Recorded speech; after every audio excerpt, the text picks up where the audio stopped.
warahmatullahi wabarakatuh. Perkenalkan, nama saya Nopiani dengan NIM 0501201159. Nah, di sini saya akan membahas materi yang pertama dari tema presentasi komik dari kelompok 3, yaitu dengan tema penggunaan bahasa Cirebon dalam kehidupan sehari-hari. Nah, di mana di sini saya akan menjelaskan materi yang pertama mengenai macam-macam dialek bahasa Jawa khas Cirebon. Nah, saking beragamnya bahasa daerah yang dimiliki oleh wilayah Cirebon, khususnya untuk bahasa Jawa ini, nah yang biasa digunakan oleh masyarakat setempat, juga terdapat beberapa dialek atau variasi bahasa yang bermacam-macam. Seperti salah satu contohnya, kita akan menemukan masyarakat yang menggunakan bahasa Cirebon dengan kata yang diakhiri oleh huruf O. Itu biasanya terdapat di masyarakat wilayah Kecamatan Pleret ya. Nah, di sana banyak yang menggunakan, masyarakat itu menggunakan kata-kata yang akhirnya O ya. Dan ada juga sebagian masyarakat di daerah Cirebon yang mana di wilayah yang lain gitu ya, yang akhir kata-kata yang mereka ucapkan itu menggunakan huruf A.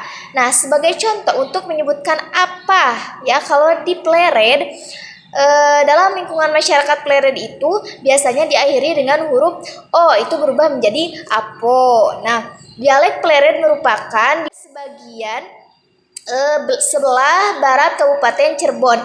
Dialek ini dikenal dengan cirinya yaitu penggunaan huruf O. Nah, begitu juga dari cara bertutur masyarakat yang ada di sejumlah wilayah di Cirebon juga memiliki gaya yang berbeda-beda. Sebagian masyarakat ada yang bertutur dengan tempo sedikit cepat dan ada juga yang dengan tempo sedang. Nah, di wilayah Cirebon di bagian barat seperti di Kecamatan Pleret misalnya, nah masyarakat di daerah ini biasanya berbicara dengan tempo yang sedang. Sementara di wilayah Cirebon bagian timur ada beberapa masyarakat yang memiliki gaya bicara dengan tempo yang sedikit cepat. Gaya yang berbeda-beda. Sebagian masyarakat ada yang bertutur dengan tempo sedikit cepat dan ada juga yang dengan tempo sedang. Nah, di wilayah Cirebon di bagian barat seperti di Kecamatan Pleret misalnya, nah masyarakat di daerah ini biasanya berbicara dengan tempo yang sedang. Sementara di wilayah Cirebon bagian timur ada beberapa masyarakat yang memiliki gaya bicara dengan tempo yang sedikit cepat. Nah, ini adalah beberapa perbedaan, variasi dan juga ragam bahasa Jawa Cirebon ya yang menjadi khas di Cirebon tersebut. Nah, macam-macam dialek bahasa Cirebon, yaitu diantaranya yang pertama ada bahasa Cirebon dialek Jaware atau Jawa Saware. Nah, yang kedua ada dialek bahasa Cirebon dengan dialek Pleret ya, yaitu Cirebon bagian barat. Yang ketiga ada bahasa Cirebon dialek Gegesik, yaitu bagian wilayah utara. Dan yang keempat ada bahasa Cirebon dengan dialek Dermayon. Nah, itu dia macam-macam bahasa atau ragam Jawa khas Cirebon. Dan untuk penjelasan macam ragamnya nanti akan diperdalam lagi oleh pemateri selanjutnya. Terima kasih. Dilanjutkan oleh pemateri dan presentator selanjutnya. Assalamualaikum warahmatullahi wabarakatuh. Perkenalkan, nama saya Astri Nopianti. Di sini saya akan melanjutkan materi yang selanjutnya, yaitu 2 tingkatan dalam bahasa dialek Jawa Cirebon. Secara hakiki terdapat 2 bahasa dialek Cirebon, yaitu ada yang pertama yaitu bahasa Cirebon Babasan. Bahasa dialek Cirebon Babasan adalah bahasa yang digunakan dalam kehidupan sehari-hari. Biasanya, bahasa yang digunakan ini oleh masyarakat setempat digunakan untuk berkomunikasi dengan guru ataupun dengan orang tua. Nah, bahasa Babasan itu merupakan bahasa halus dalam bahasa Cirebon, yaitu bahasa sopan yang digunakan untuk berkomunikasi dengan baik. Tapi biasanya bahasa Babasan ini digunakan untuk di lingkungan pesantren dan keraton. Bahasa Babasan Cirebon adalah bahasa yang tingkatannya paling tinggi dan tidak bisa diubah-ubah kata-katanya. Karena hal ini jika akan mengkhawatirkan kalau misalnya diubah akan memberikan kesan yang kurang baik. Kalau bahasa Babasan secara kosakata itu berarti bahasa yang tidak berkembang gitu. Kalau misalkan kita ingin mengungkapkan kata iya gitu, nah berarti itu bahasa Cirebonnya itu enggih. Nah, tidak bisa diubah oleh kata-kata lain yang sesuai perkembangan zaman. Lalu yang kedua ada bahasa Padinan atau Bagongan. Nah, bahasa Padinan atau Bagongan ini digunakan oleh masyarakat Cirebon dalam kehidupan sehari-hari atau bisa dibilang itu merupakan bahasa pergaulan di Cirebon. Bahasa Bagongan atau Padinan ini yang di dalam perjalanannya itu mengalami perkembangan gitu. Sebab di mana gitu perkembangan ini akan menjadi hal-hal yang baru atau istilah-istilah yang akhirnya dapat fleksibel dan lebih akomodatif. Bahkan proses perkembangannya itu pun semakin pesat seiring dengan berkembangnya zaman. Karena Bagongan atau Padinan ini di Cirebon yang kemudian perjalanannya pun menjadi proses akulturasi atau sering menyerap bahasa lain. Seperti yang kita katakan, kita ingin mengatakan iya gitu. Kita bisa menggunakan dengan kata oke atau ya dan lain-lain. Terima kasih, cukup sekian yang bisa saya sampaikan.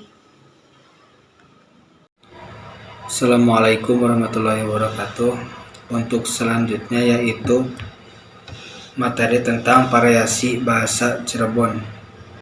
Variasi bahasa Cirebon terdapat macam-macam bahasa. Bahasa yang berbeda tersebut dipengaruhi oleh tingkat usia dan asal daerah penutur yang berbeda-beda. Bahasa Cirebon yang lebih dominan digunakan oleh masyarakat adalah bahasa Cirebon Ngoko. Selain bahasa Cirebon Ngoko, bahasa Cirebon Krama juga digunakan. Dalam komunikasi masyarakat, apabila salah satu tidak bisa membalas percakapan dengan bahasa Cirebon, mereka menjabarkannya dengan bahasa Indonesia. Variasi bahasa Cirebon yang digunakan oleh masyarakat dalam percakapan sehari-hari yaitu 1. Tunggal bahasa, 2. Alih kode, dan 3. Campur kode. Variasi tunggal bahasa yang dimaksud di sini adalah interaksi percakapan antara penduduk orang Jawa dengan orang Jawa, penduduk pendatang, orang Cina dengan orang Cina, dan orang Arab dengan orang Arab. Dalam percakapan ini mereka bisa menggunakan tunggal bahasa atau bahasa yang mereka mengerti, misalnya bahasa Cirebon Ngoko, bahasa Cirebon Krama, bahasa Arab, dan bahasa Cina. Alih kode yang dimaksud di sini adalah dalam situasi tertentu orang Jawa, orang Cina, dan orang Arab itu dapat beralih kode bahasa, misalnya dari bahasa Cirebon Ngoko ke bahasa Cirebon Krama atau sebaliknya. Dapat pula bercampur bahasa Cirebon Ngoko dengan bahasa Cina atau Arab, tergantung pada situasi percakapan tersebut. Kemudian campur kode maksudnya adalah dalam melakukan interaksi percakapan penduduk Jawa, pendatang orang Arab, dan orang Cina menyisipkan unsur-unsur bahasa lainnya ketika sedang memakai bahasa tertentu. Misalnya, ketika orang Jawa sedang berkomunikasi dengan orang Arab dan Cina sedang menggunakan bahasa Ngoko Lugu ataupun bahasa Indonesia, para penduduk Cina dan Arab menyisipkan unsur-unsur bahasa mereka. Mungkin itu yang bisa saya sampaikan. Mohon maaf bila ada kesalahannya. Assalamualaikum warahmatullahi wabarakatuh. Bismillahirrahmanirrahim. Assalamualaikum warahmatullahi wabarakatuh. Perkenalkan, nama saya Aan Anissa Soleha dengan NIM 0501201027. Di sini saya akan menjelaskan mengenai ragam dialek bahasa Cirebon. Menurut Nurdin M. Nur, Ketua Lembaga Bahasa dan Sastra Cirebon, bahasa Cirebon memiliki setidaknya ada beberapa dialek, yakni bahasa Cirebon dialek Tirmayon atau yang dikenal sebagai bahasa Indramajuan, bahasa Cirebon dialek Jawareh, Jawa Sawareh atau bahasa Jawa Separuh, bahasa Cirebon dialek Pleret dan dialek Gegesik, Cirebon Barat wilayah utara. Sampai di sini saya ingin mengkritisi ragam dialek yang dikemukakan oleh Nurdin M. Nur karena ragam dialek bahasa Cirebon bukan hanya yang telah disebutkan tadi, melainkan ada beberapa dialek lagi. Salah satu contoh adalah dialek Surakarta atau Surankata. Masyarakat tutur Surankata melisankan kata apa menjadi apo atau pada menjadi podo, ora menjadi oro, dan seterusnya. Di sini saya akan memaparkan lebih jelas mengenai bahasa Cirebon dialek Jawareh. Dialek Jawareh atau disebut juga sebagai Jawa Sawareh atau separuh merupakan dialek dari bahasa Cirebon yang berada di sekitar perbatasan Kabupaten Cirebon dengan Brebes atau sekitar perbatasan dengan Kabupaten Majalengka dan Kuningan. Dialek Jawareh ini merupakan gabungan dari separuh bahasa Jawa dan separuh bahasa Sunda. Untuk yang kedua yaitu bahasa Cirebon dialek Dermayon. Dialek Dermayon merupakan dialek bahasa Cirebon yang digunakan secara luas di wilayah Kabupaten Indramayu. Menurut metode Guiter, dialek Dermayon ini memiliki perbedaan sekitar 30% dengan bahasa Cirebon sendiri. Ciri utama dari penuturan dialek Dermayon adalah dengan menggunakan kata reang sebagai sebutan untuk kata saya dan bukannya menggunakan kata isun seperti halnya yang digunakan oleh penutur bahasa Cirebon. Yang terakhir, bahasa Cirebon dialek Pleret, Cirebon Barat. Dialek Pleret merupakan dialek bahasa Cirebon yang digunakan di wilayah sebelah barat Kabupaten Cirebon. Standar menggunakan kata sira. Dialek Kabupaten Cirebon bagian barat ini menggunakan kata siro untuk mengartikan kamu. Kata apa menjadi apo dan jendela menjadi jendelo. Ada juga yang menyebutnya dengan gendelo. Sekian dari saya, kurang lebihnya mohon maaf. Wabillahi taufiq wal hidayah. Wassalamualaikum warahmatullahi wabarakatuh. Untuk materi yang terakhir yaitu tingkat tutur bahasa Cirebon. Pemakaian bahasa tidak terlepas dari kesopanan berbahasa yang diatur dalam unggah-ungguh, unda-usuk, tingkat tutur atau speech level. Telah menjadi setengah keyakinan umum masyarakat Jawa bahwa bahasa Cirebon memiliki tingkat tutur yang cukup rapih, yaitu yang pertama, bahasa padinan atau bahasa yang digunakan sebagai alat komunikasi sehari-hari antara pembicara yang satu dengan yang lainnya yang mempunyai kedudukan atau usia yang relatif sama atau kepada yang lebih rendah usianya. Ciri-ciri tingkat tutur bahasa padinan atau bahasa ngoko ini adalah kata-katanya ngoko semua. Awalan dan akhirannya ngoko. Tingkat tutur ngoko yaitu unggah-ungguh bahasa Cirebon yang berintikan leksikon ngoko.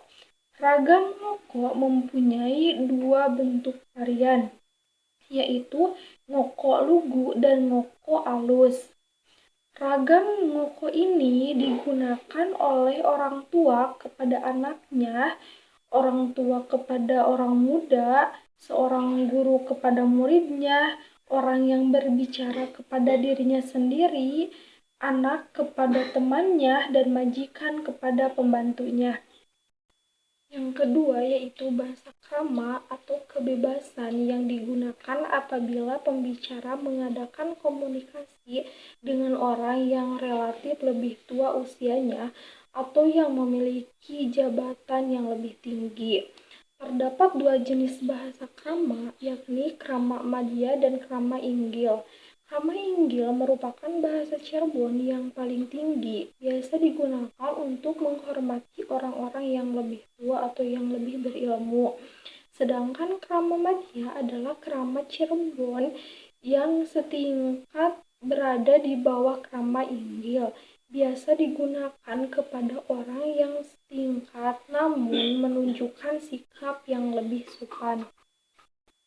Yang ketiga yaitu bahasa krama inggil yang digunakan manakala pembicara melakukan komunikasi dengan orang yang harus dihormati berdasarkan pangkat atau jabatannya, seperti santri kepada ajengan atau rakyat kepada pejabat.